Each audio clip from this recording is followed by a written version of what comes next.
Hello, ladies and gentlemen, and welcome once again to a wonderful Wednesday webinar. Today, the wisdom being dispensed is by Manda Scott, who is a novelist, a broadcaster, an author, a podcaster, has written some very inspiring books, including ones on different time-traveling timelines. But she's here to talk to us all tonight about Thrutopia, which I find a fascinating concept and idea. Long been trying to push the environmental movement to talk more about the solutions and the kind of worlds we want to see in the future. So we're here to learn. Over to you, Manda. Thank you very, very much for coming. Tell us about yourself and Thrutopia. You're really welcome. Thank you. It's an honor to be here. So before we do anything else, I just want to do this. Apart from anything else, helps me to ground. It's been a bit of a weird day.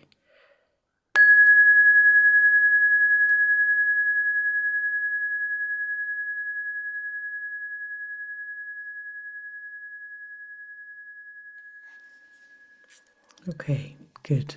Thank you. It sounds like a lot of you are already engaged in things that I would probably define as Thrutopian. Let's have a bit of background.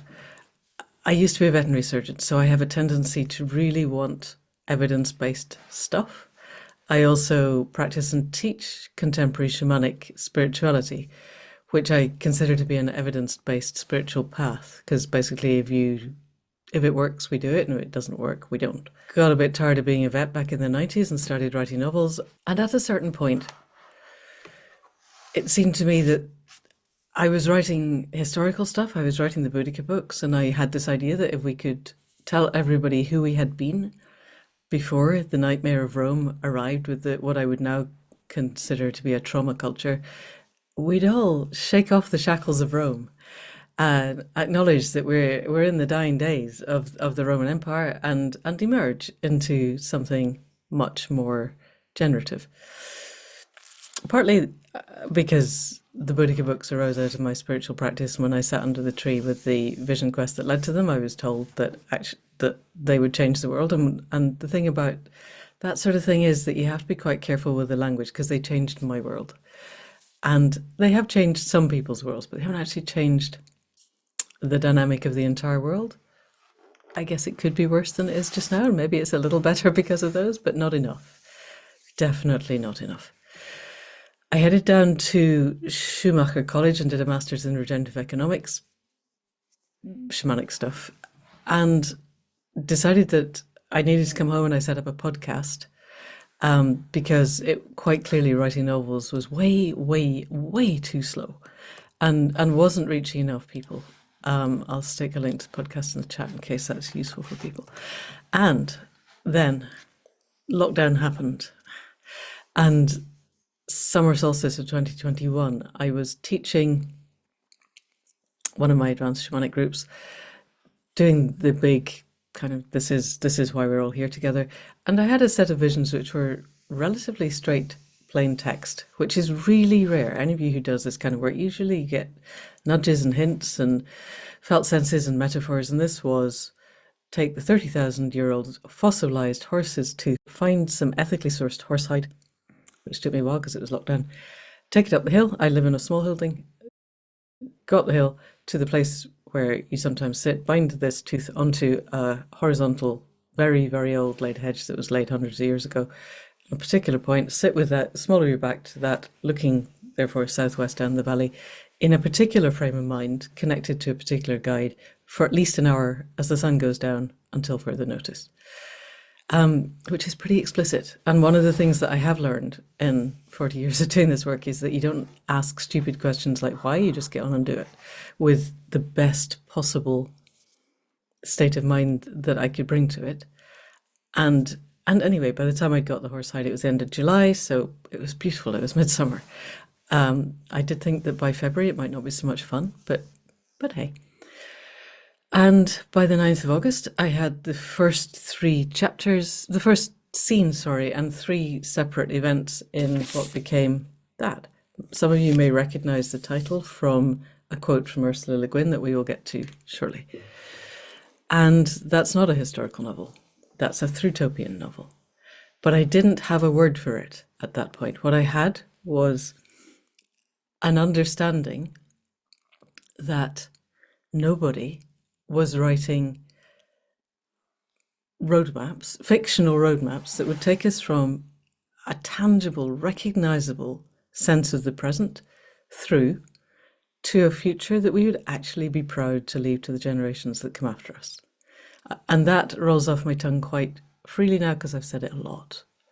But at that point, August 9th, sitting up the hill, it was head scratchingly scary because how do we do that? How do we actually step through? And what are we stepping through to? And how do we make it happen? I had a basic concept that it has to be peaceful. I think if we're going to move to an emergent different system, it has to be predicated on different values. And one of the things that I completely internalized at Schumacher was no problem is solved from the mindset that created it. And our dominant hegemonic culture is a trauma culture. It relies on our innate sense that we are separate from the web of life, which we're not. We are an integral part of the web of life. And we have the potential to be self-conscious nodes in the web of life. That's what my entire spiritual practice is aiming at. And then once we are self-conscious nodes in the web of life, we ask the web, what do you want of me? And we respond to the answers in real time. We're actually doing what I believe we're here on the planet to do. But that's a hell of a jump from a culture that is predicated on scarcity, separation, and powerlessness. So how do we move forward? And at that point, I had been running the podcast for 2.5 years. So I'd been talking to somebody every single week about all of the things that you guys have been talking, that you're involved in. How people who are at the leading edge of change that's moving us into a regenerative world, but that just don't get the kind of exposure that Farage gets, or Trump gets, or Andrew Tate gets, or any other neoliberal idiocy gets.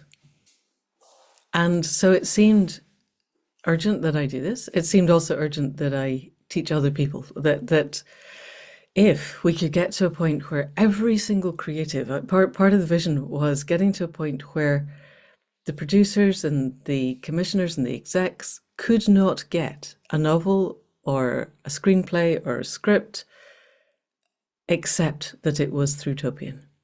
No more business as usual neoliberalism with tiny tweaks. Let's actually have Thrutopian everything, which is still a dream. Not quite realized yet. I'll tell you in a bit how we're getting towards it. I started writing the book with a lot of help from Shamanic Worlds.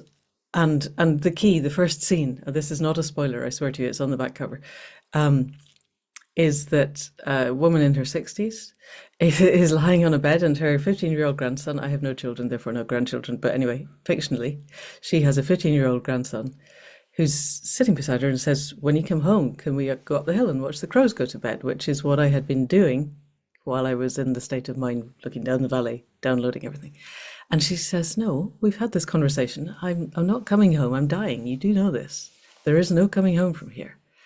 And he's broken because he lives with her, and her partner, her wife, died 6 months previously. So it's just been those two.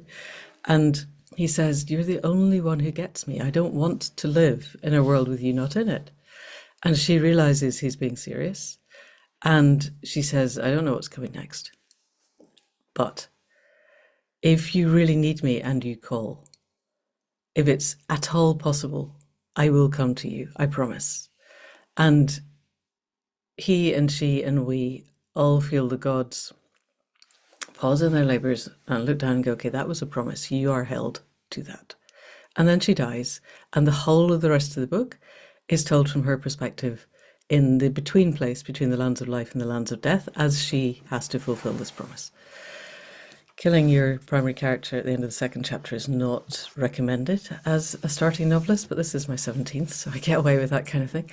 And it was really interesting. And it was also, when we came to the edits, I have a glorious editor with whom I have a fantastic relationship and I love her deeply, but she did say we could just chop off the whole of the first part of the novel. And she was probably right, we could have. And no, we can't, because that's the bit I got on the hill and it stays. That's not negotiable. And my very first editor taught me that there are battles that you fight and there are battles you don't fight. And the ones you fight are the ones you know you can win. And so that one was non-negotiable. And fortunately, I get away with that kind of thing. So the book is what it is. We're calling it a mytho-political thriller, but it's also Thrutopian because when I wrote it, it was set in the near future. It was set in 2023, but publishing cycles being what they are, it didn't come out till 24. However, that meant that Twitter was still Twitter. And there is a crucial tweet that Land's 12-year-old granddaughter sends, 14-year-old, sorry, a girl who was conceived on the night of Land's funeral, because it seems to me really important that whatever we do is everyone alive on the planet now, everybody alive on the planet now has a role to play in how we get through. Leaving it to any generation is insane, frankly. So I have someone who is actually literally dead and someone who was not conceived at the point of her death. And they're working together. And I think if anybody gets around to reading the book, and I'm going to stop talking about the book after this, you need to know that the tweet that was sent, that is the kind of kick to the arc of the thriller part, was an actual tweet. A 12-year-old girl sent that tweet, and I was not wanting to write Greta. Basically, I wanted a reason to create a global movement that would have the power to make the difference that we need, and for it not only to be focused around the climate emergency, because this is not only a climate emergency, it's a meta-crisis. It's a climate emergency and a sociological emergency and an ecosystem emergency and a pollution emergency and a democratic emergency. And all of these are in complexity. And if we try and fix just one of those, we are screwed. So I wanted something else. And while I was trying to imagine what it was, this tweet literally floated past as I was on Twitter, because that one did that sort of thing in those days. And it was an incredibly powerful thing. I'm not going to tell you what it is, but it was there, and it lasted half an hour. Older Twitter's head exploded, as one might imagine that it would, given the topic. And the girl who had posted it was the daughter of somebody who had been in the public eye. And the adults around her deleted her entire Twitter existence. And I was so angry. And I thought, what would happen if that girl had had a family that actually supported her? So I made one happen. This is the great joy of writing fiction, is you can make these things happen. So that was the core of a Thrutopian novel. At the same time, we set up a Thrutopian masterclass, because what is becoming increasingly clear to me is people are really invested in dystopian futures, particularly television commissioners and publishers. They love them, which is driving me fucking crazy. If you are a writer, please don't write dystopian stuff. Every single writer I've spoken to who writes dystopias thinks that their one will be the one that is so bad that everybody will change their behavior. And that is not going to work. It never has. It never will. It is completely contrary to cognitive neuroscience. You cannot frighten people into changing behavior. This is why the entire climate movement, since I was a kid, going around going, it's all terrible, we're going to have to give up everything, has failed. Because if you do not give people, I have a new acronym, it's called MADE, motivation, agency, direction, and empowerment, they cannot change. Thank you for saying that. That's so important. We need to be talking hope and solutions. Well, we need to, the same. Yes, thank you. Yes, because, and this is, it's not a cognitive thing. There's something, I can't remember where I read it, which means I haven't been able to re-find it. But I think it was Nature, it might have been one of the others. 0.05 of our decisions are made with our cortex, cerebral cortex. The bit of us that we tell ourselves we are a reasoning species. We are not a reasoning species, we're a limbic species. We move on the really deep limbic segments of our brain. That's where all of our decisions are made. And if you trap people in a corner, they can't move.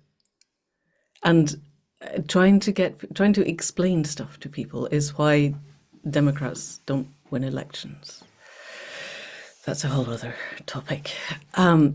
It doesn't work. Trying to get other people to think like you think doesn't work, because they're not thinking, they're feeling. And you have to reach people at the level of the heart mind or the gut mind, and the combined right of the world is really, really good at targeting people's amygdalas. The race to the bottom of the brainstem is a thing. Harvesting attention is a thing. And trying to reason our ways out of it is not a thing. So So we need ways of helping writers to get to grips with stuff, because dystopias just don't go to the dystopias. Apart from anything else, on an energetic level where you put your attention is where you get to. Just don't do that. But utopias are no better unless you can see how to get there. And every utopia I've ever read has had some kind of a jump cut. Either there was a nuclear war, or there was some kind of nasty virus, or everybody got wiped out, or it's set on a different planet. This is not useful.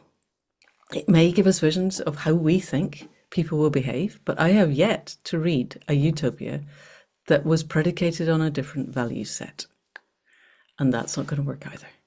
So let's have a look back. I need to tell you that the word Thrutopia came from Rupert Read, R-E-A-D, who at that point was a professor at UEA and a professor of philosophy at UEA. And he wrote a paper in the Huffington Post in 2017 where he was discussing Ursula Le Guin's book, The Dispossessed, and said that it was a Thrutopia.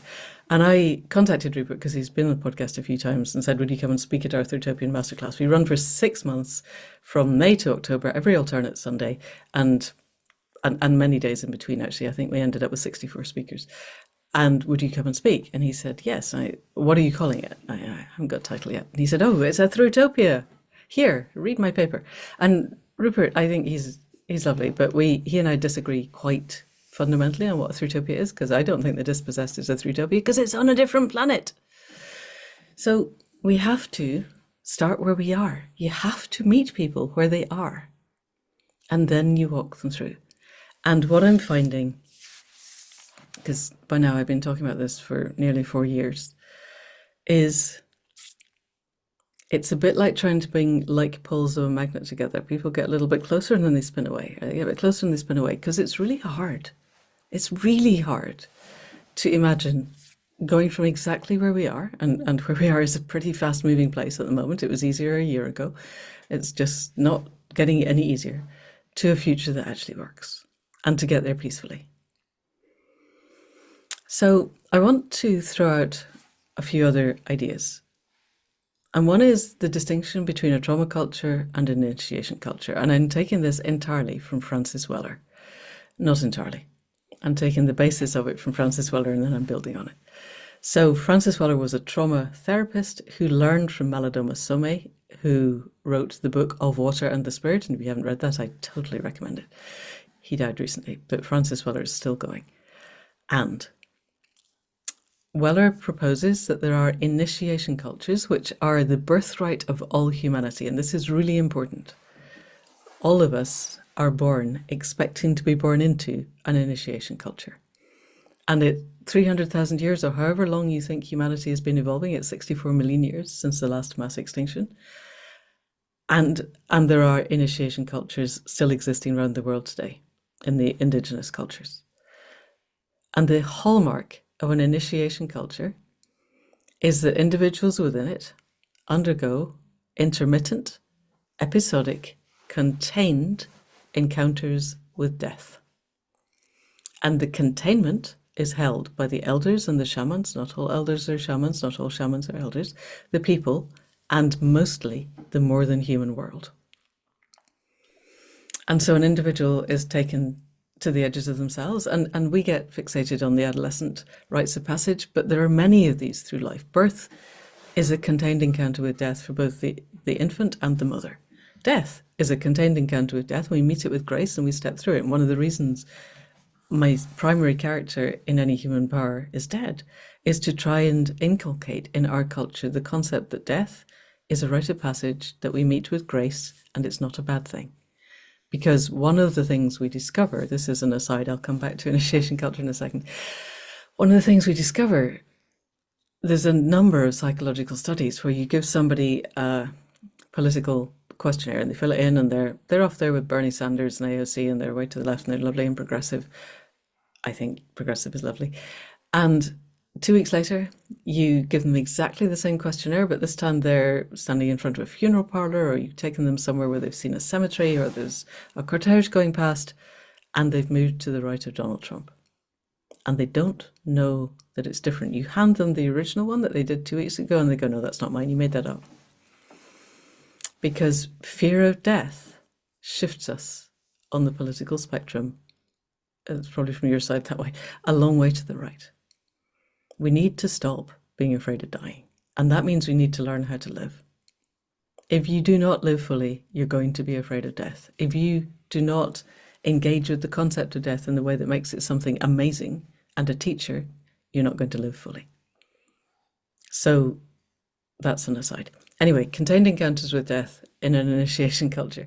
An individual gets to the edges of themselves where death is likely, not just possible or probable, but actually likely. And they have to ask for help.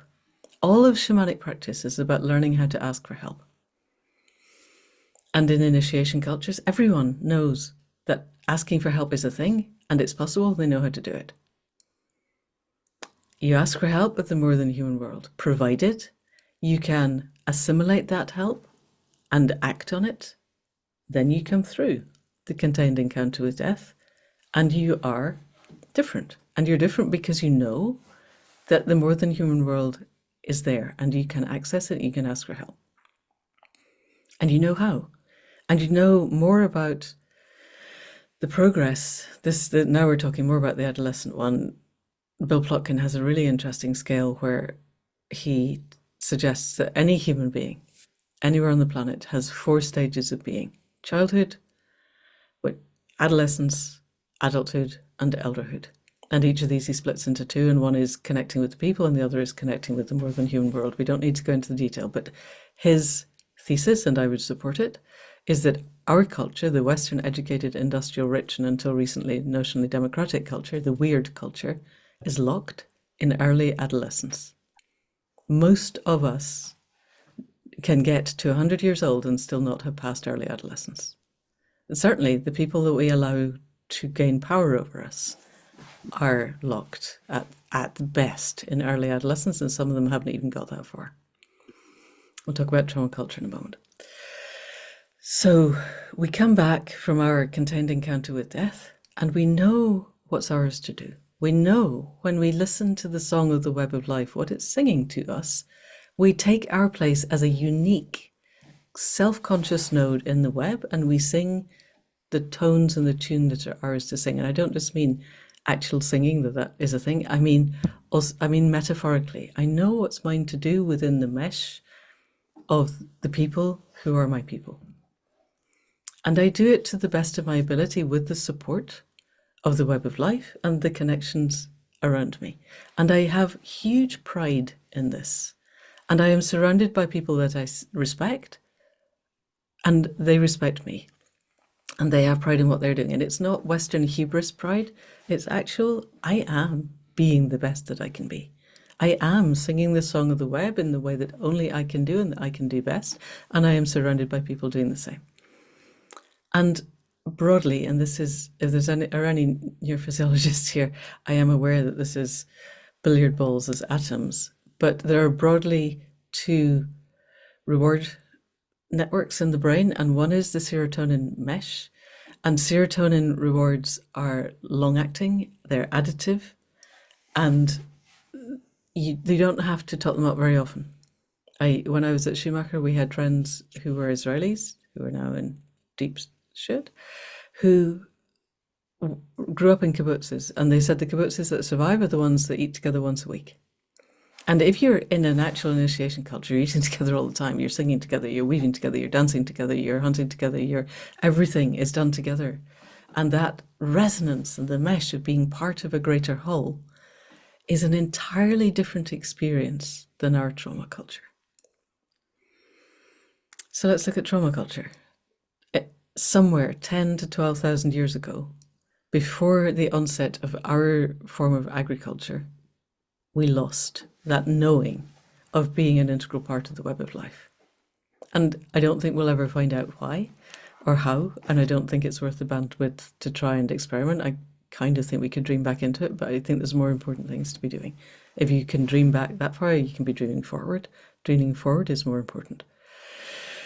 Something happened because it's impossible to have the mindset of our form of agriculture that basically enslaves the more than human world. I put hedge or wall or marks on the ground around this bit of land, and this bit of land is mine, and I will kill anyone who comes on it, and I will make it grow what I tell it to grow. I will enslave wild buffalo, and over many generations, I think, I will get them to pull a plough, whether they like it or not. I will do atrocious things to the animals that I domesticate, and I will claim hegemony over them as a God-given right. Every single god of all of the spiritual paths that are ascendant here in our world at the moment are trauma culture gods that were created to give spiritual cover to abuse. And you can't do that if you know yourself to be an integral part of the web of life. We know that agriculture, or at least management of the land, was a thing, is a thing in initiation cultures everywhere. The Americas, North and South, Australia, Africa, the Amazon, they're all managed landscapes, but they're managed with the web, not against it. There was a brilliant podcast, Two-Eyed Seeing, I'll see if I can find it, and this was in the Biden administration, it's probably gone by now, but they were beginning to bring in Indigenous elders and pay them the same rates that they paid scientific consultants, yay, to go to the forests, I think in Oregon, and sing to the trees, and then say, okay, you can take that tree, but none of the others. And you can take that tree, but none of the others. And begin to manage the forests in the way that might have been, I mean, it won't be the way, but edging towards the Indigenous ways of management. I recently talked on the podcast to Paul Hawken, whose book is coming out soon. Paul started Project Drawdown. He's written a book called Carbon. It's gorgeous. Really, really, you want to read it. And he talks towards the end. He was talking to Indigenous peoples, and there's a tribe in the Northeast, I think it's the Mi'kmaq, I can't remember. And they name a stand of trees by the sound the wind makes going through it 1 hour before sunset in October. And they can go back 20 years later and they'll know if any of the trees are down because the sound is different to the name that they gave it. That level of connection is possible. And that level of connection is what we need to aspire to, I think. So where we got to was trauma culture. I will carry on. Trauma culture is defined by the lack of that knowing of connection. We don't have contained encounters with death. We just have encounters with traumatizing experiences that stack and stack and stack and stack. And there's a whole area of neurophysiology about stacking trauma until they overflow. And we have a total crisis of mental health, even before the fascists started destroying the world. So that leaves us without the serotonin mesh of connection. We don't have that knowing of meaning. We can't move from early adolescence to late adolescence to adulthood because the definition of that movement is discovering what's ours to do and being able to do it in the way that only we can do, to take our part as a conscious node in the web of life. And if we can't do that, then we cannot become proper elders. And what our culture really needs is true elders. So one last thing about trauma culture. So we have the stacking of the trauma responses. Not everything that is traumatic creates a trauma response, but when an event gets locked inside us, our responses freeze. Then that bit is frozen and it will be triggered whenever anything approximate to the original trauma happens. And triggered people are really easy to control. So our culture farms triggers, basically, now. And we need not to be doing that. So then we end up with this void inside. Francis Weller, if you listen to him with Nate Higgins, he says, one of the things we will never recover from is that really deep inside, we expect that every time we bring up our eyes, there will be a circle of 40 people around us who care and that we trust and in whom we have total confidence, and that's not there. And so what we end up doing is, again, Nate Higgins says our culture is designed now to take barrels of oil and render them into microliters of dopamine. Our entire culture is trying to get us over the sense of scarcity, separation, and powerlessness that are the fundamental basis of the death cult of predatory capitalism. And we try and feed dopamine because that's another reward center. And we feed it sugar or white carbs or alcohol or cocaine or porn or likes on the internet or political wins. Jonathan Haidt did some really interesting functional MRI work way back in 2014, which demonstrated that if my tribe in a political argument wins over the other tribe, the dopamine is equivalent to a very large dose of cocaine. But the feature, when we had serotonin mesh, if you remember, it has long duration and it's additive. Dopamine is short duration, it's not additive, and it's subject to the laws of diminishing returns. So I need a bigger political win. The libs need to be owned even harder tomorrow than they were today to get that same kick. Or I need more porn. Or I need more likes on the internet. Or I need another box from Amazon. Or I need to send a bigger rocket into space. And it's not going to work because dopamine will never heal the lack of the 40 pairs of eyes around us. It never will, it never can. But that doesn't stop people trying.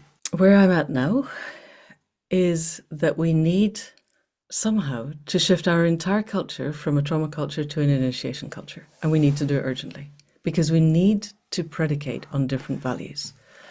I am going to share with you, it's much easier. This is a Substack that I wrote last week. Let us make some Thrutopian assumptions. The existing system is not broken. The existing system is doing exactly what it was designed to do, which is to shovel value from the bottom to the top in human terms, and from the more than human world to the top of the human world in web terms. And it's doing it really, really efficiently. The existing system, however, is not fit for purpose if that purpose is the continuation of complex life on Earth, which is a pretty damn low bar to set, frankly. But we are in the middle of the sixth mass extinction. The last mass extinction happened 64 million years ago, and it took thousands of years to wipe out the dinosaurs.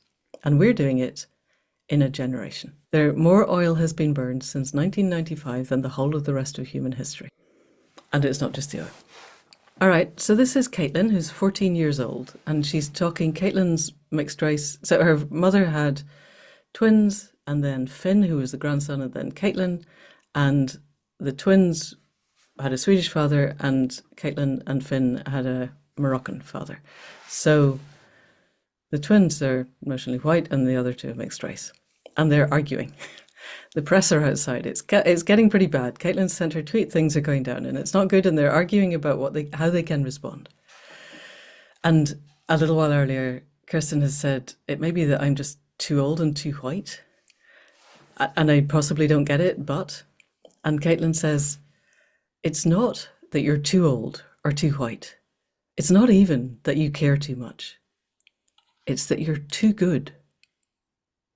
You still think there's hope. You grew up in a world where there was still a possibility that you'd get to old age and everything you cared about would still be there, still be working. If Niall had his way, it would be working better, it would be more equitable, it would be more sustainable, it would be more just. And you still believe this because it's what you've always believed. In your world, this is possible. My world's not like that. I don't have hope that we'll all find our best selves and make everything all right. I know we're screwed. Everyone who can use Google for more than about 5 minutes knows we're screwed. The climate's in meltdown, the oceans are turning acid, and the rain is full of forever toxins. Democracy is broken. As Niall never grows bored of reminding us, we've only ever had a kleptocracy that called itself a democracy, but even that is being destroyed in real time by the sociopaths who have stolen control. The economy is running out over a canyon like Wile E. Coyote, but gravity is going to bite soon, and we will all smash to tiny pieces when it hits the floor. Social media companies are feasting on the young, and AI just went viral, so you don't actually have to know how to code to make bad stuff happen. Any 10-year-old with a grudge can stitch together bioweapons that could take us all out, and if the kid doesn't do it, the sentient AI will. She took a pause here, and in the gap she left, her older sister said, if there's no point, why are you fighting? And Caitlin said, because I am tired of this. I am tired of being gaslit. I am tired of turning on the TV or walking into the village shop and seeing the papers lined up from a world that is dying and the headlines scream about total trivia because their whole existence would collapse if they actually let themselves know the truth. Because when the bus that is humanity goes over the last edge of the last cliff, I do not want the old white men who drove us here to have their fossilized fucking fingers still clamped on the wheel. I want some agency. Just a fraction of time to feel like I can live my life outside the toxic, stinking shadow they have made. I want to breathe air that feels clean, even if it's full of sulfur. I want to drink water they haven't poisoned and eat food that is not giving me diabetes. I just want the world to be sane for 5 minutes before the end. So that's 23% of the way in. That's a 14-year-old, and she doesn't necessarily hold that view forever. And certainly the movement of the book is towards there are things we can do, and I believe there are things we can do. But I also think it's quite important that we are pretty clear that we are in the middle of the sixth mass extinction. There's another Substack that I picked up last week. I'm going to put this in the link. You might as well have all my links. I didn't write this, and I think it's kind of interesting. It's a bloke called Steve Pike talking to DeepSeek. So he's talking to an AI, the one that doesn't use as much power as the others, and he's collapse adjacent. And he's asking DeepSeek, are we all screwed? And DeepSeek goes, no, it's fine. Don't worry. IPCC says all this. And Steve goes, you actually believe the IPCC? And DeepSeek goes, well, now you come to mention it, possibly not. Maybe we're a bit screwed. And 3 or 4 iterations of Steve going, really? DeepSeek gets the point, okay, yes, we're screwed. Collapse is happening. And so then Steve says, so could anyone, one of the super rich like Musk, could they fix it? And DeepSeek goes, no, they can't fix it. And I am going to read to you the reason number 4 that it says why it can't, because this is relevant. It says, what could be done but won't? In theory, the following actions might slow collapse, but they are politically and economically impossible. 4 things. Number 1, degrowth. Rapidly scale down energy and resource use to 1970s levels, rationing essentials. Abandon GDP, profits, and consumerism. Number 2, global mobilization. Redirect 50% of global GDP to relocalize food systems, restore ecosystems, and decommission fossil infrastructure. Number 3, end industrial agriculture. Shift to permaculture, reducing emissions, which are 30% of total, and halting soil erosion. It could say a whole lot of stuff about helping the uptake of water and increasing biodiversity, but, it's on the way. Number 4, terminate the military-industrial complex. Redirect 2.1 trillion per year in war spending to hospice care for civilization. So they've been reading Vanessa Andreotti's Hospicing Modernity. And of course, this was written 10 days ago, so 2.1 trillion is now a low estimate. And then it says why it won't happen. These require dismantling hierarchies of power, which no elites, including Musk, will ever endorse. We know what we need to do. And we're not doing it because the people who have the power like having the power. And that is the problem of a trauma culture. We create hierarchies of power which elevate the dark triad. And for anyone who doesn't know the dark triad, it's psychopathy, narcissism, and sadism. And we live in a culture that elevates the darkest of the dark triad to the top and then lets them run free. Indigenous initiation cultures have really well tested social technologies that have lasted tens of thousands of years to make sure that can never happen. If somebody shows up with the dark triad, they are helped to not be that, or frankly, I don't think they exist for very long. And we make them president and prime minister. So, what do we do? Because I genuinely believe that the future has to be, if we're going to move to values, an entire new culture based on values of generosity of spirit, integrity, compassion, courage, creativity, connection, it can't be based on violence. No problem is solved from the mindset that created it, and the idea that violence solves problems is the mindset that creates this.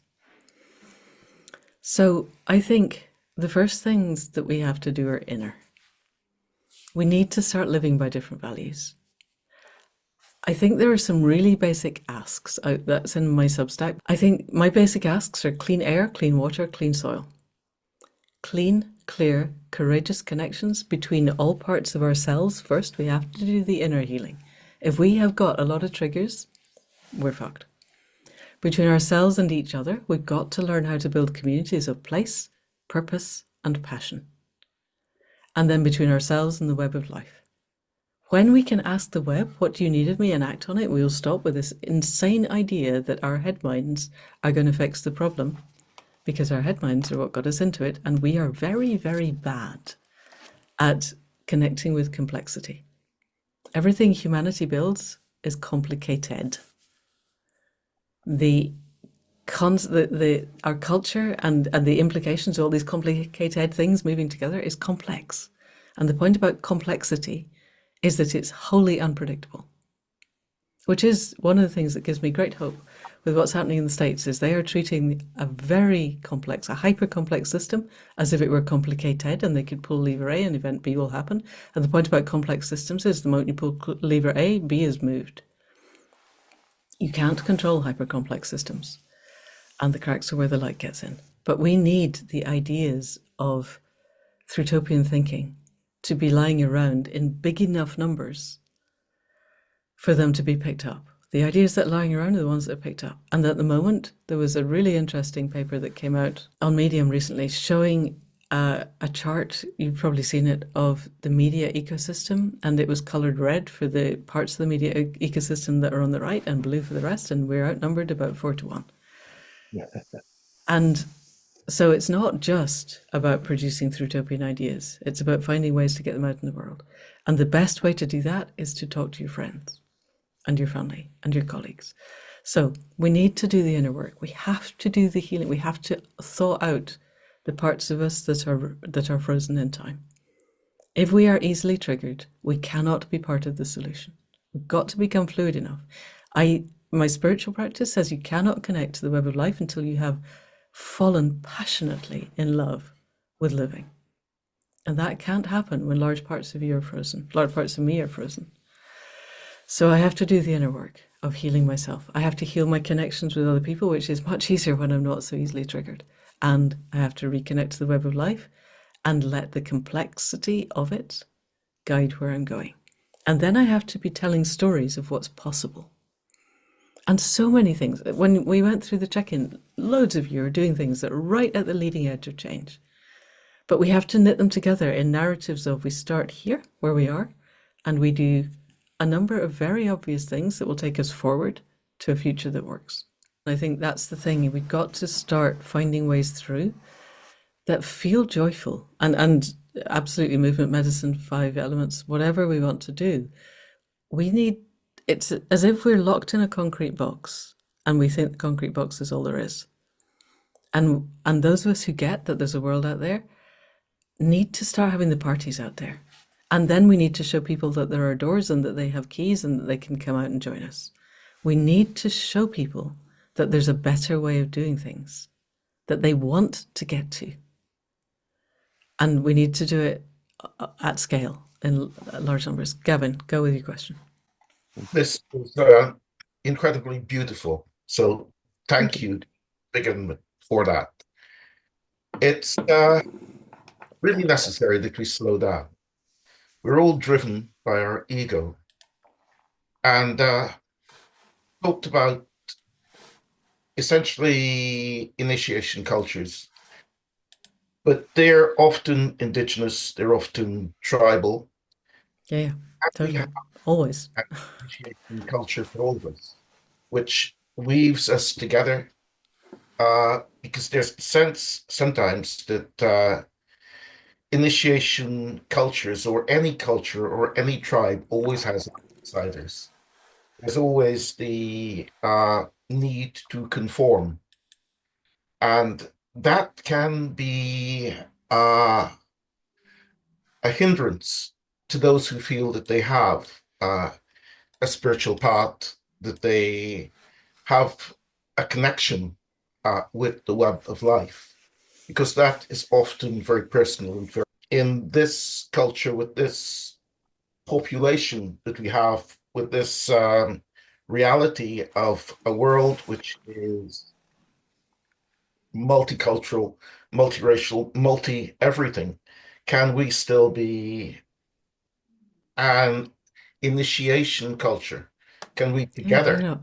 Why not? Yes, of course. Yes, yes. The web is still there.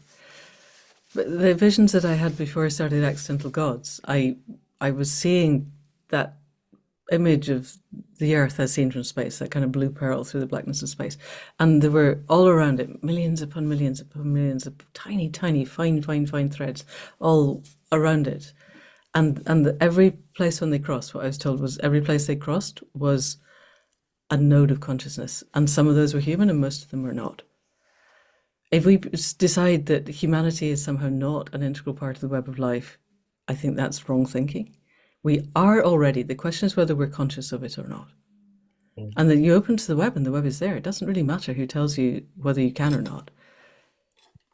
So yes, I think every single human being, I think partly we crave that.